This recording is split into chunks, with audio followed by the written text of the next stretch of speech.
সোহেল পরীক্ষা দিলা হয় কোৱাচোন একদিনত কেই ওয়াক্ত নামাজ পঢ়িব লাগে? 75 হযরত মুহাম্মদ সাল্লাল্লাহু আলাইহি সাল্লামৰ জন্ম ক'ত হৈছিল? মক্কা অজুৰ ফৰজ কেইটা? 4টা দুজকৰ দাৰোগাৰ নাম কি?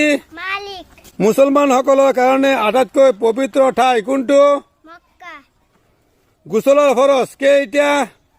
3টা সালাম দিলে কি লাভ হয়? মহব্বত সৃষ্টি হয় ইছলামৰ বুনিয়াদ কেইটা আৰু কি কি? 5টা কি কি? 1 নম্বর কলিমা 2 নম্বর নামাজ 3 নম্বর রোজা 4 নম্বর যাকাত 5 নম্বর হজ সপ্তাহৰ কোন 2 দিন ৰোজা ৰখা সুন্নাত?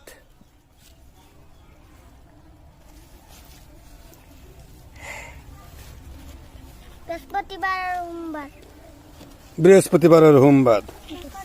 হযরত মুহাম্মদ সাল্লাল্লাহু আলাইহি সাল্লামৰ দেউতাকৰ নাম কি?